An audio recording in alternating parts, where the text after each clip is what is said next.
Hello and welcome to the In the Money Players podcast. This is our recap show for February 27th, a Monday. I'm your host, Peter Thomas Fornatale. As you can see, if you're watching along on YouTube, coming to you from the Brooklyn bunker once again, and joined as usual from he's got kind of a cooler background than the wood paneling that we sometimes see him with. Coming to us from the planet Texas, he is InTheMoneyPodcast.com's own Nick Tammaro. Nick, what's going on? I'm doing great, my friend. Yeah, this is the background you'll see now quite a bit more often with some of the Houston memorabilia, including the HOU, the picture my wife gave me for Father's Day. Nice. So, yeah, we're in fine fettle. The Astros championship ring. So yeah. You had to rub it in. You just had to rub that in. Had to mention it. Never tire of talking about the beloved Astros. We will talk some baseball as we get a little bit closer. I'm doing the deep dive this year for the first time in several years, and I'm sort of hoping to just focus on fantasy and not do any over-under things for the season, given my lack of success recently. But I may pick your brain at some point for some of that stuff. But we're here to talk horse racing, and we're going to start off, as we often like to start, with 3-year-old news.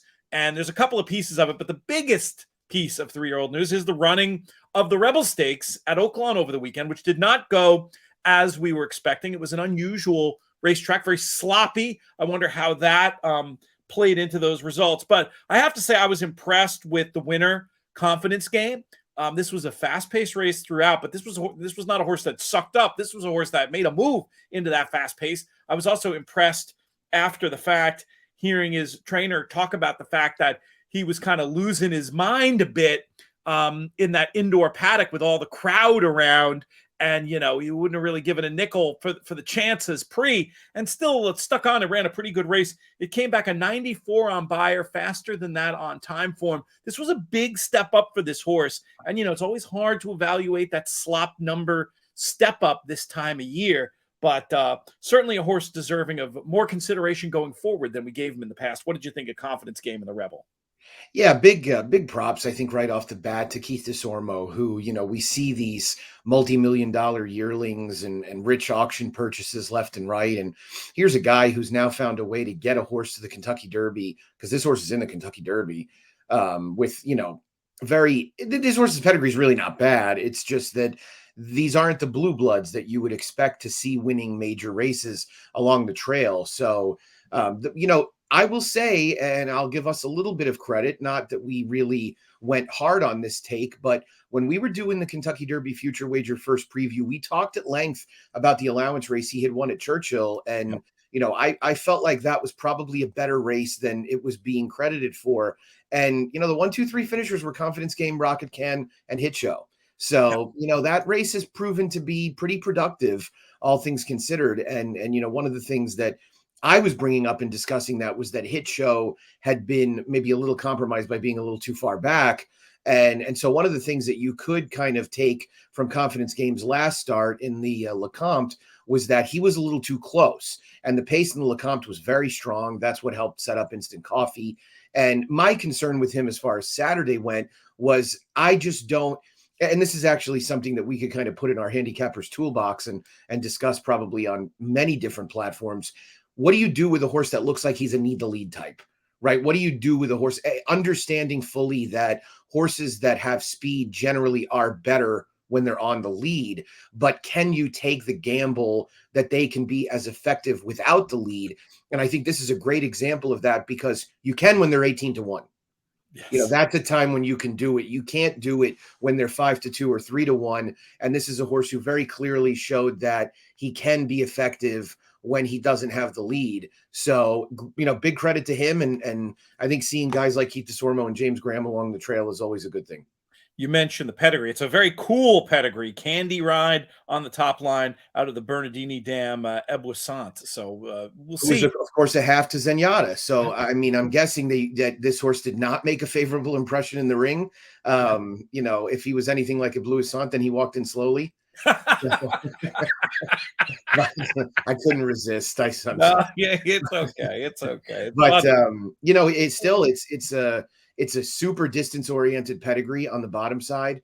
And I think that gives him every opportunity to be a horse that, could really be anything moving forward. And let's not kid ourselves, Pete. I mean, quite honestly, as far as the other pace horses went, he didn't beat them. He buried them.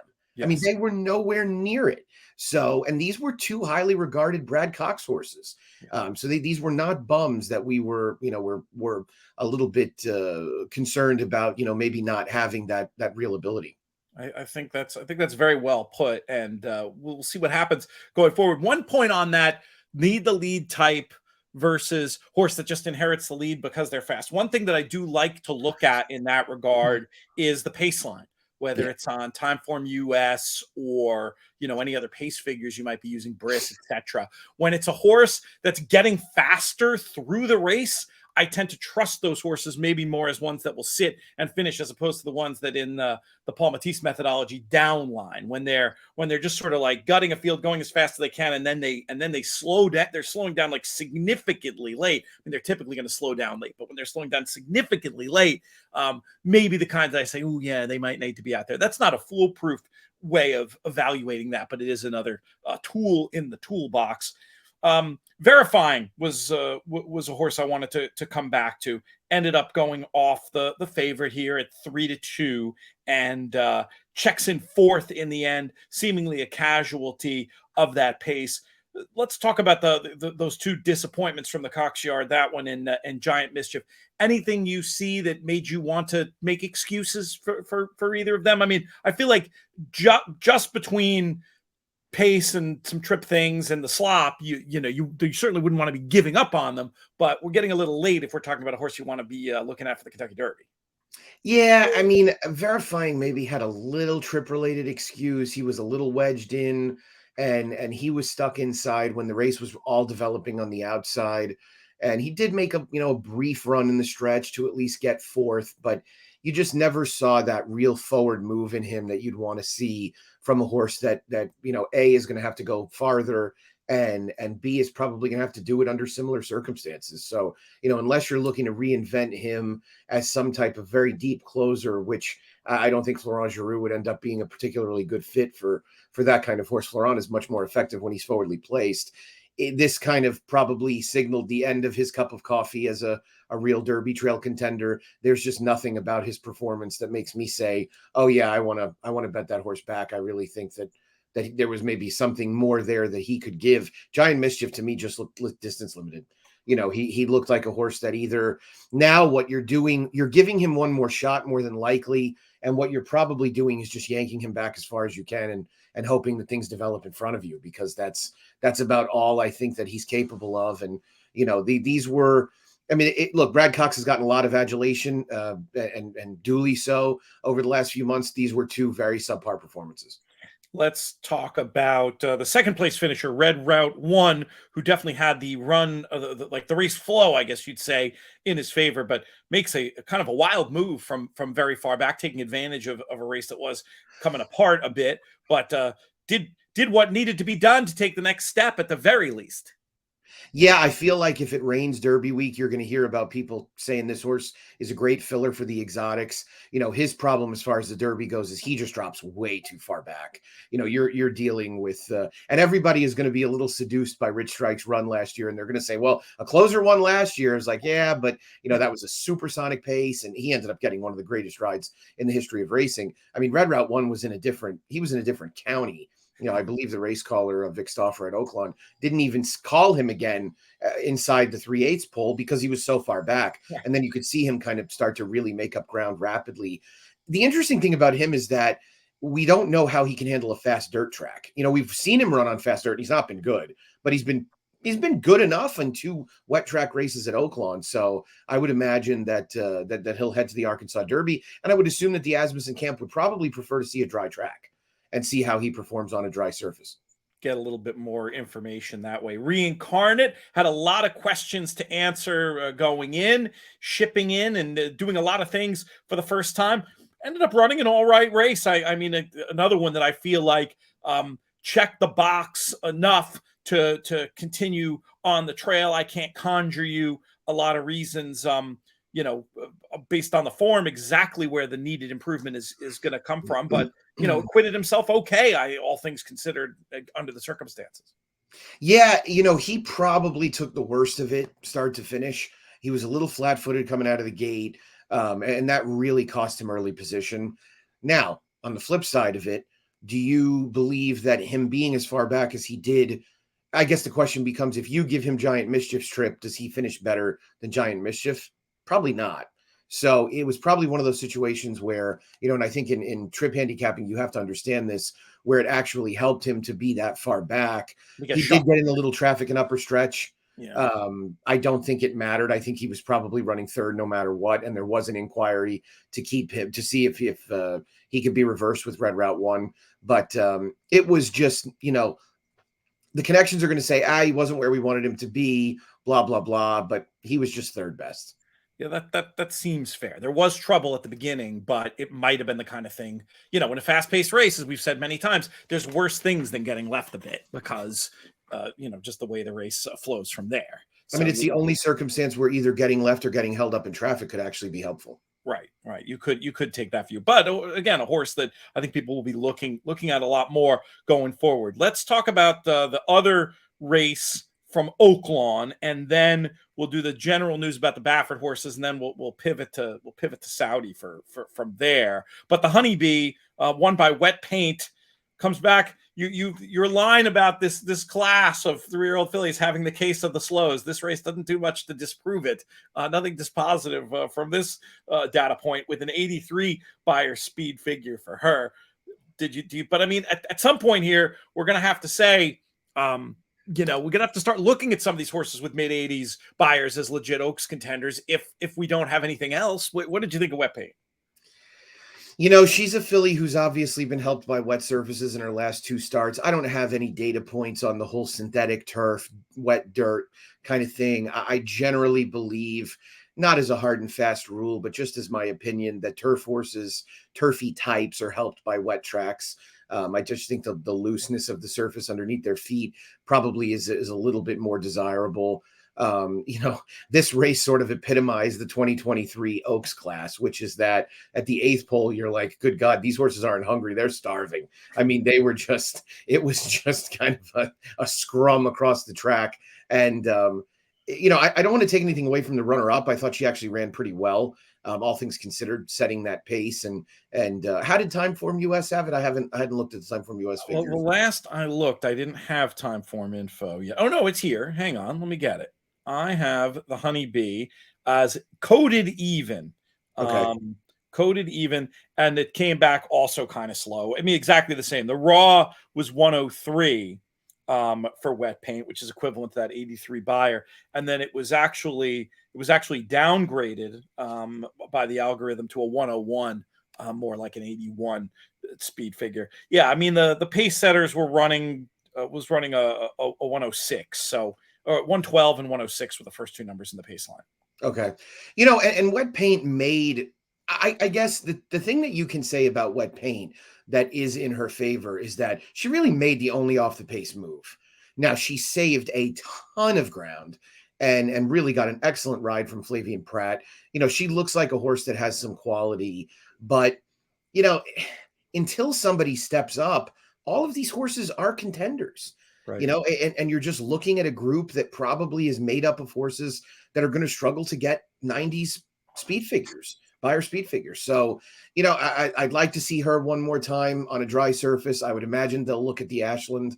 I don't think that anybody should fear Wet Paint, the horse especially. So I would say, we'll get a little bit more out of that. There's just so much about that race that you just don't feel a great amount of confidence in, all the way from the horse that finished second to, the trip that she ended up getting up the rail and the fact that it just wasn't very quick. We mentioned the Baffert news. That is that they haven't all gone to Yak Teen, but almost all of those 3-year-olds have gone to Yak Teen. The ones that we've been talking about mostly. There were a couple other trainers mixed in there, and this is news that I was waiting to see. When are we gonna see a published work from Arabian Night? There was one. Yes. So that's big news. And he sort of headed the discussion of the Baffert runners going over to Yakteen. So now over the course of the next several weeks, we'll figure out where those horses are going to be landing. We've got a bunch of them. One really cool thing, and I got to give props, not just because they're clients, but because how cool is it that we already have this big March 4th day for both Gulfstream and Santa Anita drawn? Like, we have the entries, so we can get a really nice early jump on our handicapping for next weekend, which of course we're going to have covered 7 ways to Sunday here on the network. Not only are we going to have pre-shows covering those days, but I'm going to be doing a live stream on Saturday. Maybe I'll try to press you into service to help me for some portion of that, Nick. But it's going to be a great weekend, and we've got the PPs already, and we can see some of those Yakteen Bafferts already entered in there. So this isn't really a surprise, but it just, the injunction they were trying to get that to no surprise did not work out. And, let's move forward. But yeah, for me, the biggest news was just catching that there was, we talked up Arabian Night last week. And then after that show, I was like, wait a second, has he worked? And he now, when did he work? Because Equibase is saying he hasn't worked since February 13th. That was the work that I saw. I hadn't even seen that he'd worked at all. Oh, yeah, no, he missed one for sure, because he was supposed to work the weekend of the 20th, and he didn't. And so he did get transferred to Yakteen. So, I mean, there is movement on his Derby status, but the problem that they're running into right now with him is that, I mean, in all likelihood, he is looking at one more opportunity to prep. Right. So Santa Anita Derby or Arkansas, I guess. I'm guessing, yeah. I mean, there's 11 in the San Felipe. I usually I'm on top of draws, as well as just about anyone. And I did not realize that Santa Anita had drawn as well. I forgot that that First Racing did this last year as well to get the PPs out as early as possible. Which, oh my goodness, anybody out there listening, it's a godsend. Like, get your races drawn as early as possible. And hopefully they got all their bad weather out of the way. I mean, the card is phenomenal. Looking at it just on the overnight, there's 11 in the San Felipe. There's a field of 11 in the Big Cap. There's 9 in the Kilroe. It's a situation that we're going to face pretty regularly, I think, clearly, because there just aren't a lot of good horses out there. But if we can match the lack of quality with some depth and some quantity, I think that makes it a lot more interesting. I got to figure out when we're going to do this live stream. I'll put heads together with Peter Rotundo today and figure that out. Probably on the earlier side. I see the card goes late. The Kilroe and the Santa Anita handicap scheduled for 8 and 8:30. I'm going to have to explain to a little girl who's very excited about watching the Kids' Choice Awards with me on Saturday night why I'm, having a second screen experience for a while JoJo Siwa gets her award. But, we'll deal with that when he comes. There was an interesting development with Perrin over the weekend, to go on a tangent. She made her maiden voyage to Aqueduct, and I wasn't quite sure. When I think of child-friendly racetracks, Aqueduct not the first place that comes to mind. I'll be honest, but it ended up being amazing. Like, she loved it. We got in. We're part of the Adelphi Racing Club horse in the last Gem Mint 10, and ended up in the Horseman's Lounge, and it was like 10-year-old heaven. She goes in, and they've got all these little treats out. They've got cookies and Cheez-Its and potato chips and sodas, and she's like, "Daddy, can we come here more?" Oh, that's great. That's great. Who doesn't love it? Yeah, it was good. Yeah. It was, I think she's perhaps more interested in Snackaduct than Aqueduct, but we got to go down to the paddock. That was fun. She enjoyed meeting the pony, and we got a picture taken with the other Adelphi horse that won. So that, I think that'll be kind of a flex for her in fourth grade too. So it was a fun day all in all, and a horse that I'm not ready to give up on. I think that was a tough race for the level. And I'm curious to see what he does. Hopefully he comes out of that nice, and we'll run that back, and he can go one better. It's possible his future will be on turf, but I'm not giving up on Gem Mint 10 just yet. He's I think he's all right. I saw you picked him. I wasn't sure if you did that out of deference to knowing my involvement with him, or if you really liked him. But I'm guessing you really liked him, because that first race, that form is coming back okay. Oh, I'm not nearly friendly enough to pick a horse just because you owned a piece. I explained to Marshall Graham a long time ago, I usually try and find every reason not to pick the horses of the people who I know the owner of. But yeah, that's that's fine. It actually brings up a funny exchange that I was privy to years and years ago. I was at Saratoga and I was sitting with Andy Serling, and Linda Rice walked by the box that we were sitting in, and she said, "Andy, did you pick my horse?" And he said, "Linda, I never picked your horse."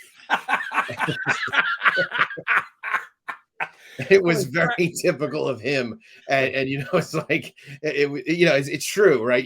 When you know people in the game, you appreciate the ones that can take some constructive criticism of their horses. And so there was a horse that Marshall had a couple of years ago that he and Clay and the ownership group really liked, and I just never liked the horse. I just never thought the horse was any good. And so occasionally he would text me just to get like the curmudgeon point of view, because I would try and be nice about it. But so I don't, she ended up being a lot better than I probably thought, but still, yeah. Who are we talking about? Which horse was that?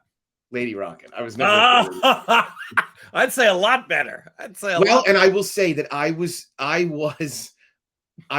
was converted by her gopher wand in 2021, yes. And I did, but the other thing is that, and I mean, this is in total, with credit to Marshall, who is a brilliant guy and very, very good when it comes to assessing his horses. And we talked right after, because she got a huge figure in that race.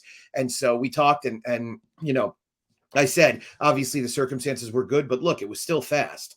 And so, what I kind of hoped at that point was that they were going to go on with her and they were going to keep running her through the winter and really try and get as much as they could. So I was a little bit, and then of course I did try and talk to them about running in the Breeders' Cup last year, because I felt like she deserved a chance. So it was, it's funny when you get to know people that own horses. And even at Sam Houston, I've got a friend who's a trainer, and so I'll give him a hard time about his horses, and it makes for a lot more fun.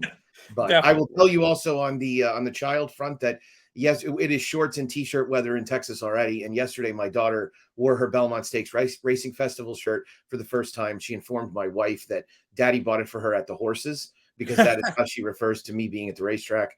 And so we were very much in, I was trying to get the right position last night to get a picture of her wearing it. And my wife was like, "No, it's not clean enough." So but it's going right to the Naira Twitter feed. There was no danger about the cleanliness of the shirt. The picture I posted of Perrin, if you zoom in, you can see the potato chip crumbs. So I mean, it's usually a race between my daughter and I to see who has more stains on their shirt.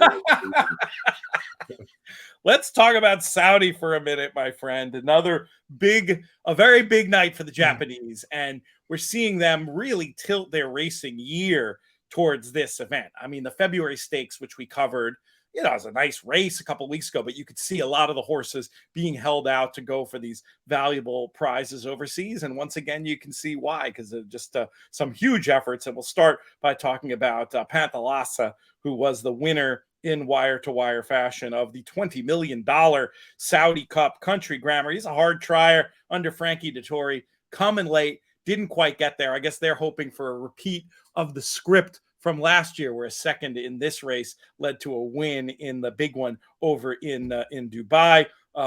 Meanwhile, Cafe Faro ends up back in third. Disappointment of the race was Taiba, who just didn't look to be handling things, and does make you wonder. I mean, this is a horse for whom this older horse division has looked there for the taking at times, but it's hard to be as confident about that after seeing this performance. What did you make of the Saudi Cup? Yeah, I mean, as far as the American contingent goes, the takeaway is that Taiba underperformed dramatically. And you saw he was a little wound up the other day during training. Maybe he just didn't ship well. He might be a horse that is a little more not as comfortable traveling. I mean, Bob Baffert previously has been able to send horses pretty much all over with success. So that was a little surprising to see. And I mean, I think if you had scripted where he would be going down the backstretch, you'd be perfectly comfortable taking a modest price on him at that point. And so he just didn't pick up. And I wonder if maybe they'll rethink some of the as far as short-term plans, which I think originally was to consider Dubai. I don't know if it was to stay over there or what, but I still think that it's probably going to be best for him to come back and come home, regroup. Yeah, come home and regroup. And I think Baffert is now able to run in races in New York. So, I mean, Taiba feels like a pretty good fit in the Met Mile. And so I hope he kind of comes back with an eye on that. But luckily, the Americans weren't swept on the card. We just didn't really have much of a showing in the Saudi Cup. No, it wasn't great. We'll see what happens going forward with those two and the rest, and obviously continue to follow the Japanese story. The big race for the US was the Riyadh Dirt Sprint, where Elite Power looked very, very good in victory, getting the job done with the Gunite checking in second. And yeah, this was the USA sprinters acquitted themselves pretty well over the Japanese in this one. And Elite Power, I'm just hoping he continues to go on, and it looks like a horse that could have a really nice campaign, assuming he bounces back well from this trip. Yeah, this was good. I mean, Gunite is a good horse, and he just, there was a great jockey cam piece that was available on Twitter that I think Frankie Dettori put out there, and boy, I mean, you want to talk about all-time great career moves. Frankie's probably wondering why he didn't do this a few years ago, because you come over here and obviously Frankie's won a million races all over the place, but I mean, hell, he looks like he's 35 years old. He's riding great, and I get a feeling this is going to be a very Brett Favre like retirement. Because I mean, why right now, right? I mean, if you can come over in winter at a place like Santa Anita, I mean, and set up yourself for races like the Derby and maybe opportunities for 3-year-old races down the line, why would you stop? So, and Elite Power was really just push button in this race. I mean, he it looked like a steer job for the most part. And, this is not that surprising when you're talking about a Bill Mott horse that took a little bit more time to come to hand, but now he did. And, this horse could be anything. And quite honestly, I think they might be tempted to look at maybe going to a mile with him, just with the power that a race like the Met Mile has. And he seems to settle and be able to do pretty much anything distance-wise. So obviously Godolphin also has Cody's Wish that would end up eyeing the Met Mile as well. Not that Elite Power is Godolphin, he's Chadmont. But yeah, it could end up being a really nice race. And, I think we saw the best performance, even though we're going to talk about Casa Creed. Casa Creed ran great, but the best American performance by far was Elite Power. Any quick thought on the Saudi Derby, having a meltdown, nearly getting it done, but Commissioner King coming away with the win? Doesn't feel like a race that's going to have major implications on the Triple Crown, but I suppose this same group could recongregate in Dubai and get some points there.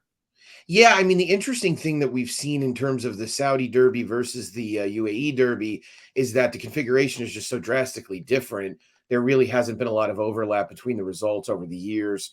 And, all these races at Saudi are around one turn. And obviously at Meydan, they're all around 2 turns. So it's a little different. I don't envision it him having really much of an impact along the way. I do hope that there's an opportunity for international participation in the Kentucky Derby, if for no other reason than it took international horses to actually set a fast pace last year. So, that would be nice. But I don't know if having a meltdown is going to be able to get to the race, especially now with this ship. But still, it was, I mean, he ran incredibly. I don't want to take anything away from him.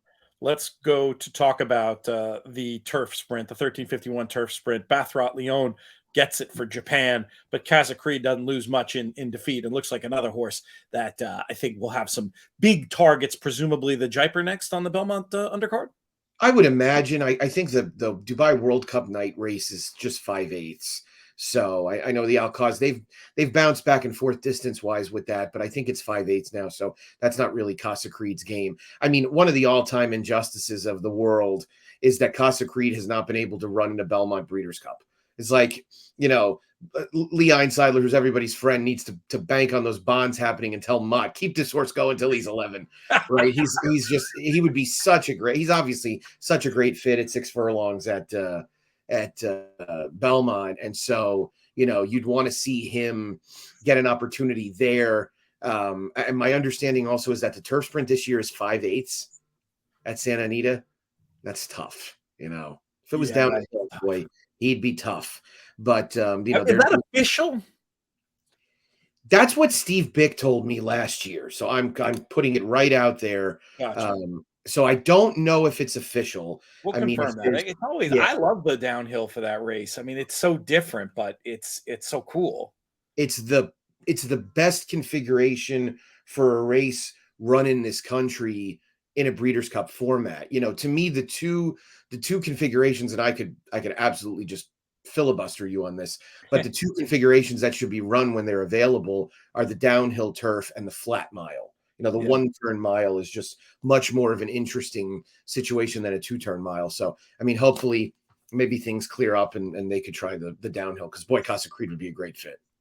All right. I think that's all the time we have for this segment, Nick. We encourage people to check out those PPs. Start digging on Gulfstream Park and Santa Anita. We're going to have tons of coverage for you later in the week. Naira are back in the boat. We'll be covering them more and more as the season goes on. You can follow Nick's picks every day over at inthemoneypodcast.com as far as that goes. Nick, we'll see you a little bit later in the week. Sounds great, my friend. Thanks for having me.